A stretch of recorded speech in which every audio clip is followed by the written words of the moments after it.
guys, and welcome back to Socks on a Rooster Furniture Refinishing. My name is Sonja Chandler, and in today's video, I'm going to go over 3 small projects that kind of walk you through what to do once you bring them home from the thrift store. I think one of the #1 questions that I see or that I get is when somebody has a great furniture piece or a decor item, and they're really just curious as to what they need to do. They would like ideas or how to start or what type of product to use on it, whether that be one-step paint, milk paint, or just a simple stain. So I'm going to walk you through what I would do with these 3 items once they come home from the thrift store. We'll start out mixing some milk paint. This is the color Sunday Supper, so I'm going to be using it straight onto my item without any binder. These sconces have a very gritty texture, and I know that milk paint's going to adhere to them. They're plaster or a porcelain type material, and they have a very good grit to them. And I know that milk paint's going to stick. Also, my milk paint, so that it doesn't foam when I mix it incredibly slow, and I mix it with a brush. If you do this, you are not going to get bubbles and foam. Very slow, mix the powder into the water, and just the secret is going slow.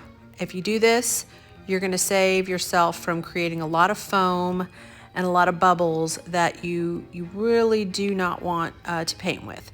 But I do this very slowly, adding more water if I need it, and it works perfectly for me every time. But again, really the secret is slow. I don't shake it or stir vigorously. And then I am going to set it over to the side while I actually start my first step, which is a little bit of gold leafing on these sconces. But I'm mixing it to the consistency that I would like on these sconces, and just mixing slowly here. Love this color of Sunday Suppers. It's a new milk paint color, and I love it. It's one of my new favorites, and I'm going to use it as the base color for these sconces, all on their own without any binder. So just keep mixing. Make sure that all the granules are dissolved, and again, let it set for a minute, let those granules absorb, and we'll start the first step. So while that milk paint is sitting, I'm going to add a little bit of gold leaf.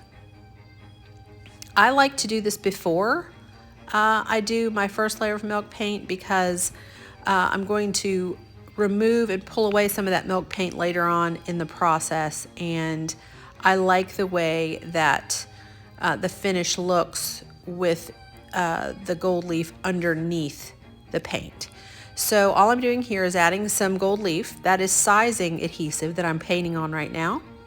I'm putting it on in random areas. It's a sticky adhesive. It goes on wet, and as it dries, it becomes a little bit sticky, somewhat like a sticker, the back of a sticker. And when you touch it to your finger and it's a little sticky, you know that it's ready to apply your gold leaf. So I'm just putting it here in random areas. You can gold leaf your entire item if you'd like, or you can do just small areas like I'm doing here over the detail. And you just add that on, and once you finish that, you are ready to add your gold leaf. I will say that after your adhesive is on, it's shiny, so you'll be able to see where to lay down your gold leaf. And when you apply the sheets like I've done here, they come in a large square, so you can lay them over the entire surface. And as you do that, they'll stick to all the adhesive. Cleaning up here, my gold leaf is all on, and I am going to paint this milk paint straight onto my surface. There is no binding here, no one-step paint down to have it adhere to. I'm just going right over my gold leaf, and this is my first coat. I'm just going to get that on, brushing it on. It's very light. That's the way milk paint is supposed to look. It's very sheer, at least for the first coat, and it will dry much lighter than it's going on. It would almost look, that looks brown in the container. As you can see here, it dries lighter, but it will look very taupe. Here I have 2 coats of Sunday Supper on. They are dried. And now I'm going to add my second color, which is a Central Park.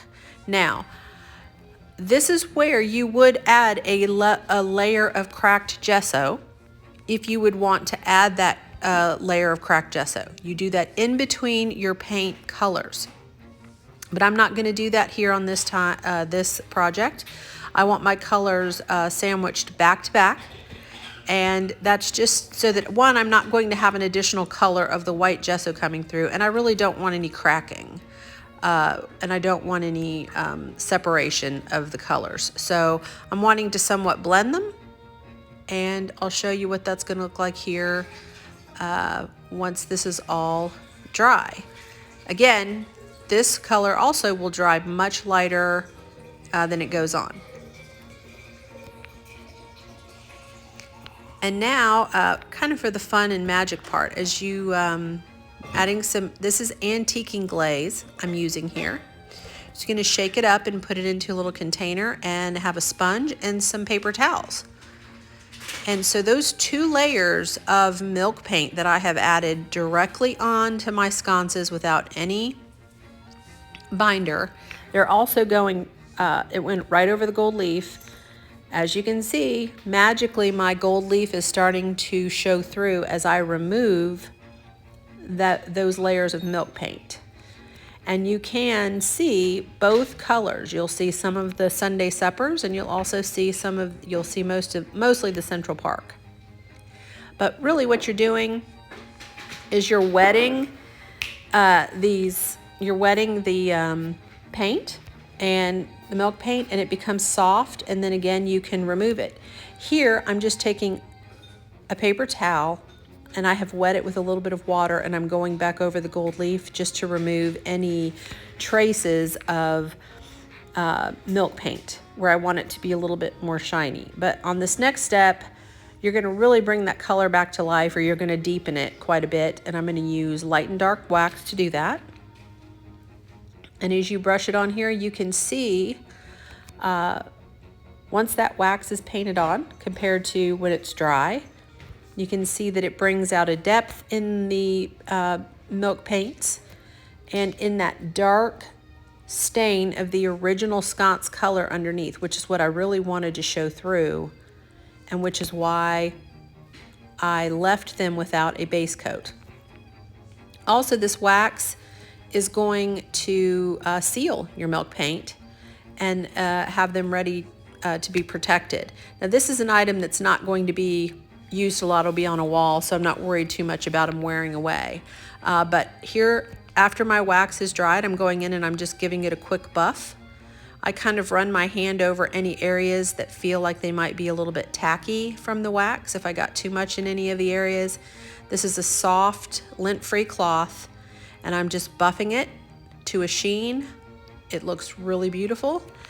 And my sconces are almost done here, and that is how you can add milk paint straight onto an item when you are wanting to see that original deep dark color come through. I'm loving the dark contrast along with the blue, and you can see the brown, but not probably as well in this picture. And there you have it. They turned out just as I was hoping. I have them on the wall, and they look beautiful in their new coat of milk paint with their old color showing through. Okay, so on this next way, I actually, we all know this way. This is adding milk paint over one-step paint. This is a coat of one-step paint in the color Ballet White. And now I am adding a coat of My Linen Apron milk paint over the Ballet White. This piece was a little bit grungy when I found it. It's a tissue box, really pretty and ornate, but really needed a fresh coat. So I cleaned it added a coat of One Step in Ballet White. And now I'm just adding over top of that a coat of my linen apron. And after I have that on, I'm just going to remove a little bit of my milk paint here. And it's hard to see here, but this is probably one of my favorite layering of colors. I like to do a really light color, a neutral, whether it be white or cream, and then I like to put almost a cream or a white over it, whatever the contrast will be. As you use that antiquing glaze, it's going to soften that milk paint again, and it's going to remove it. And I can see that ballet white showing through, and the antiquing glaze is giving it a little bit of an aged effect to it. And then here I'm going, as you can see, it almost looks as if it's dried again, very light. That's what the milk paint will do. But I am going to, again, deepen the color with wax, but this time I'm going to add some mica powders in with my wax. So I have put some Mind Your Own Beeswax into a container here. I've added my mica powder here in deep gold, and I'm just mixing it up here. You can add as much or as little as you would like. The more that you add, the more heavy and opaque that metallic color is going to be. So I'm mixing it up here, and really I'm just going to test to see what I think it looks like on the side of my tissue box. At first I'm brushing it very lightly here to see if I just want a light brushing of this wax, or do I want it heavier. And so right there I'm actually adding it into the crevices of that and then wiping it away. And I've decided that I really liked that heavier deep gold getting down into the crevices, and so that's what I went with. Added it in different areas and started wiping away, and it is absolutely beautiful what these mica powders will do when you mix them in with your wax. They are stunning, and they add a little bit of glitz and glamour to any piece you're working on. I say they are the next best thing next to gold leaf. And everybody knows how much I love gold leaf. I will use it every chance I get. But the next in line is mica powders mixed in with your wax. Now here I added a little bit of dark wax with my metallic gold wax. Normally you use your dark wax with your light wax, but what I discovered with using it with the metallic here is that it added a depth to the gold, and it added almost an antique gold look to this gold mica powder wax, and I loved it. So I added the dark wax in, and I added a little bit more gold here and there. And that's what you can do when you're experimenting with these metallic waxes. It looks great in this ornate frame tissue box. And I just kept adding and buffing away until I had reached the desired look. I loved the antiquing that the dark wax was giving to that gold wax. So what I decided to do, I decided to add some Dust of Ages in here. And Dust of Ages is another project that is an antiquing product. It's going to help you age your product. And before your wax is completely dry, you want it to also be somewhat dry, but you drop it into those crevices and then you buff it out. And this added another element of antiquing and depth to that gold mica powder wax, which was beautiful. I loved the gray kind of hue that the Dust of Ages gave in contrast to that mica powder gold wax. And this is what I love about the creative process. You can add things in as you go along that you know that it needs something else. And so more on this mica, more on the Dust of Ages later in another video, because you can use it in so many ways. But I added it here because I just knew that I needed a little bit of extra aging on, and then I scoop up my remaining there and finish buffing out the rest of this tissue box. But I love the way it turned out. It was a beautiful piece already, and now with the gold mica powders over the milk paints, it's beautiful. All right, and now we're down to our final way to apply milk paint, and that is over. I'm going to add milk paint over Venetian plaster here. So far I've added milk paint with no binder, and then I have added milk paint over One Step paint, which is a binder. And now I'm going to add it over some Venetian plaster, which that acts as a binder as well. I'm mixing my Venetian plaster here, which had already been mixed up before. I had some left over from another project, but when you mix your Venetian plaster, you're going to want to mix it to the consistency of sour cream. So it mixes very well. You're going to mix it with water, and you're going to mix it and get it to that consistency of sour cream. And here I am applying my Venetian plaster with a small little spatula-like trowel, and I'm actually applying it over some other milk paint. I put down a color of Debutante right before I did the plaster, because when you add Venetian plaster over milk paint and you burnish it, it will pull through that milk paint underneath. And you will see that color of milk paint underneath the variations in your plaster. If you have not tried the Venetian plaster yet, I highly encourage you to do so, because it is incredibly enjoyable to work with. So here I am just troweling it on. You're going to do it thin. And as you burnish it, you're just pressing your trowel, your metal spatula, or your trowel. I'm using a small spatula on this because it's a small trinket box, but I knew that it would add a lot of texture, and I wanted to show you how milk paint looks over the Venetian plaster. It's really beautiful. So there is a color of Debutante underneath this plaster. I'm applying the plaster here. I'm burnishing it, which is I'm pressing it down and scraping it away.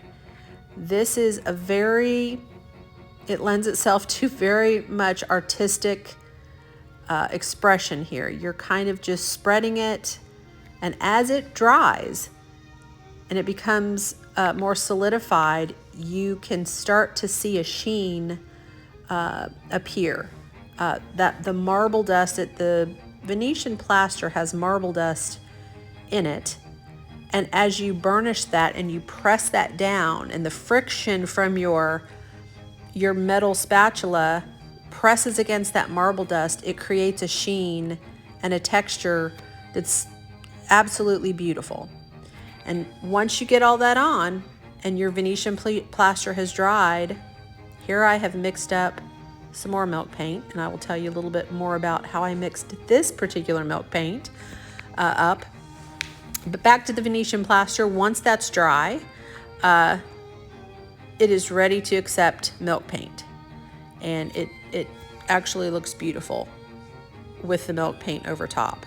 So here I am mixing milk paints again, and another secret with mixing milk paints, as I said earlier in the video, you have to go incredibly slow when mixing it. And I do believe personally myself that when you mix it with a brush, it helps tremendously to get those granules mixed into the water. But it's almost as if you're folding it in. You're folding in that water and you're mixing that dry powder into the water slowly. And I have found, for me, that when I add a little bit of water at a time, it's directed that you mix 1 part water and 1 part milk paint powder. And that is fine. But I add the water rather slowly and almost make a very creamy mixture. And when you do that, you don't have any bubbles or foam. You have very small amounts of bubbles. And then you can add more water slowly. But anytime I have stirred vigorously or have shaken it, I get a large amount of foam and bubbles. So what I like to do is mix it a little thicker sometimes. And you can play with this medium in this way. You can mix your milk paints thicker for different projects. You can water them down much more for other projects. But I like to make my milk paints almost the consistency of foundation for your face, a makeup that you would use for your face. If you would squirt that into your hand, it's not going to be very watery. It's going to have a little bit more of a creamy texture to it. And I will do that for particular projects such as this one. I mixed it rather creamy. It goes on much more opaque. And I'm going right over the Venetian Plaster here. I'm going over the Debutante milk paint and the Venetian Plaster. Now when you start to go over the Venetian Plaster with this creamier milk paint, the Venetian Plaster grabs it and you can start to see variations in that plaster. It looks almost as if it's a wash, and it's really beautiful. You can also see little bits of the Debutante color underneath that Venetian Plaster where you had scraped and burnished that away in certain areas. And you can do as much or as little as you'd like to with those with that burnishing. So it's completely up to you when you're using your Venetian Plaster. It's a very fun product to play with. I encourage you, if you have not yet, to get it out, mix up a little bit, and just try it on a sample piece of wood with a small metal trowel and just mix that up. But as it dries and you're putting this milk paint over top,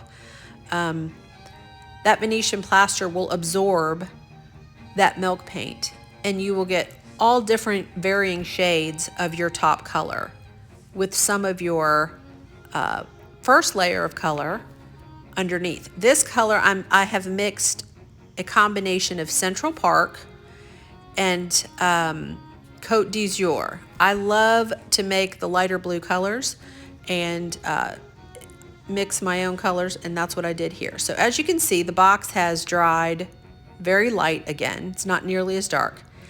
And here I have mixed up 3 different metallic waxes. I've mixed up the Mind Your Own Beeswax in bronze, in Soleil, and in pearl. And what I'm doing here is I'm going in and I'm going to layer these metallics. And I'm going in first and I'm layering in a bit of the Soleil.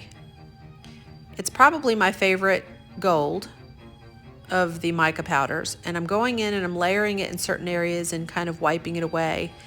And you just apply it. I don't know that you can see the sheen on camera here, but it's absolutely stunning. These mica powders in the wax are total game changers. They take everything to a whole new level. And then I'm adding in a little bit of the bronze over that Soleil, and it antiques that Soleil in a way that makes it look like a king's gold. And when you get the finished product here, it's absolutely beautiful. I hope you guys have enjoyed this, and I'm so grateful you were here today. If you have any questions, please leave them in the comments. I will be there to answer them, and thank you for watching.